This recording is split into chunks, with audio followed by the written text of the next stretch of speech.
Yahoo Finance executive editor Brian Sozzi caught up with Ford CEO Jim Farley at the Ford Pro Accelerate conference in Detroit to discuss boosting productivity for essential American workers.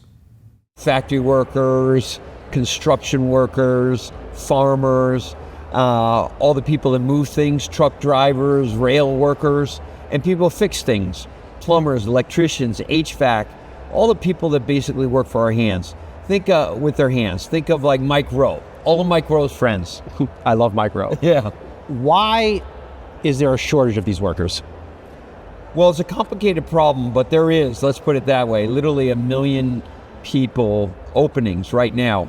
Technicians in dealerships working on cars. At Ford, we have 6,000, probably 400,000 repair technician shortages across the economy. I think it's a couple things. First of all, the productivity has not caught up with the white collar. In fact, it's gone down over the last 20 years. Number two, the jobs aren't as glamorous as a white collar job from college, which is kind of the primary path that our whole economy, investment was for new jobs. And I think the permitting and all the regulations has really stunted the growth of these kind of jobs. The one I focus about the most is kind of the society's view of these kind of jobs. When a plumber, electrician comes to your apartment or your business or to your house, how do you treat them? Do you treat it because these people are running our communities. And so many people take them for granted. You're the only CEO, from what I can tell in the past year, that is out here holding a summit like this, trying to get new skills into the next generation of humans. Why aren't more CEOs focused on real world applications like this? I think it's because maybe it's more acute for a company like Ford. Look, the president has policies for us to grow. We make 80% of our vehicles in the US. We're the largest automotive company in terms of manufacturing and exporting. And so we have the shortage of mechanics. This morning when I woke up, there were 6,000 bays in our dealerships with no technicians. So can't get my car fixed? Nope. 2 weeks. Average wait is 2 weeks. Not because we don't have the parts, we don't have the mechanics. Same when we went through the strike and the UAW worker, we had a 2-tier wage. Most of our entry workers in our factories are working 3 jobs. We solved that with the new contract. They get full wages, but we still have that stigma of working in a factory. So I saw these problems firsthand at Ford. When I talk to my pro customers, they're all small mom and pop plumbers, electricians, HVAC that go into New York City and fix the elevators and the AC when it goes out. Those small companies don't have a next generation coming up. They're all worried, what are they going to do with the shortfall of skilled trades in this country? I guess we saw it first at Ford, and we're also a kind of company that doesn't like observing problems. We like fixing them. What's the blunt reality if we can't get this fixed? Inflation, delays. Right now, it's 10 years to build a bridge in our country. It'll be 20. You want all these data centers built? You got to be waiting, and it's going to cost a lot more than it should. And probably the bigger is the social cost of all these million jobs that could be great contributors to our economy that won't unless we do something. That's probably the biggest cost. When I'm 62 years old, I think more and more about that person, that million, one of those million people, how their life could be changed if they can be a mechanic at a Ford dealership, but they just don't know how to get from here to there.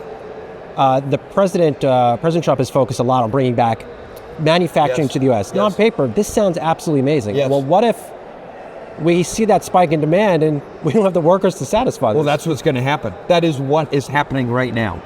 It'll be inflation. It'll be these projects take twice as long. I was talking to a construction CEO today, and he said, hey, this is a $4 billion, now it's going to be a $5 billion program. I just know, Jim, because I can't find, so I got to steal people, and I have to pay more, which is great to some extent. But that million gap is not going away. It's getting worse. I love the president's policies, but if we don't backfill it with real programs, that's what we're trying to do here today, real progress, we are just going to pay more and get more and more frustrated. What are the programs you're putting in place to address this? Well, we have apprentice programs. We're starting to work with charity companies to spin up trade schools. We need to do a lot more on permitting, so the company has to go in, not at the national level, local and state level. We have a lot of progress to make there, and we need to invest as a company in productivity for our essential workers.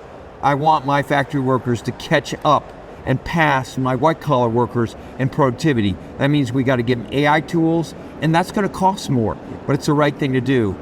But not all companies have the resources for us. If you're a small mom-and-pop company of electricians, you do not have the resources of Ford Motor Company. I'm not worried about Ford. We'll do the right thing. I can't wait to tell everyone what we're doing. But what keeps me up at night is all those companies that don't have the resources we do. Why I love your earnings call, Jim, is because you keep it real. And you kept it real with this number. $2 billion net tariff impact this year. How does that make you feel as a CEO of a company like Ford? I mean, it's frustrating because we're the most American auto company and we export the most, and yet we have this $2 billion headwind, which prevents me from investing even more in the U.S. So it's frustrating, but I got to tell you, we've had some really good conversations with the Trump administration. I know, they feel our pain. I know they want to help us with this problem. What I've seen them do on the EPA side, really put the EPA tailpipe emissions more in line with customer real demand, that gives me hope that we're going to find a solution for that $2 billion parts bill. Is the pain most acute in auto parts? Yes, that's where it is. Basically, the tariffs should theoretically help Ford, whether it's bilateral from Japan or South Korea or Mexico or Canada. Our competitors make a lot of their trucks outside the U.S. I don't. I make 100% here. Theoretically, that's higher cost for them. The reality is, if you want to make it in the U.S., I have to import literally thousands of dollars of parts on F-150, the best-selling car in America, to make it affordable for people. It's already $700 a month. I don't want it to be $800. So that wiring loom or those fasteners that we don't even make in our country, I have to import. But I'm paying 25 to 70% tariff on those imported parts. It adds up to $2 billion. So that's what we're asking the administration for. Hey, help us make more in the U.S. by making these tariffs on the parts for cars more reasonable. Last one before I let you go, Jim. You made a very powerful statement on stage, and I followed your whole EV journey. You said customers are not interested in $75,000 EVs. Yes. Is the reality that the EV market's just going to be smaller than people thought? Yes, and I think we learn. I mean, it's anytime there's new technology. What if your Motorola and Apple comes along with the iPhone?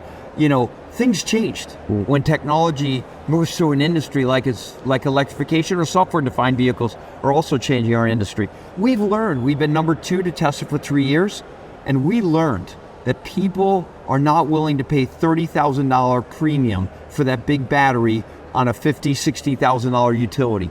But they're willing to buy a $30,000 EV if they save $2,000 a year compared to gas costs.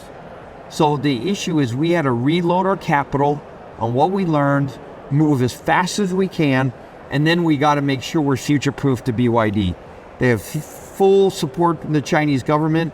They've been at this for 20 years. They have a lot of good IP. Ford has to innovate to catch up with BYD because we're a global company. We're going to compete with them around the world. Electrification is not slowing down in China. It's not slowing down in the rest of the world. Maybe here in the U.S. it is, but not the rest of the world. That's why we developed this innovative universal electric vehicle platform that's $30,000 affordable EV.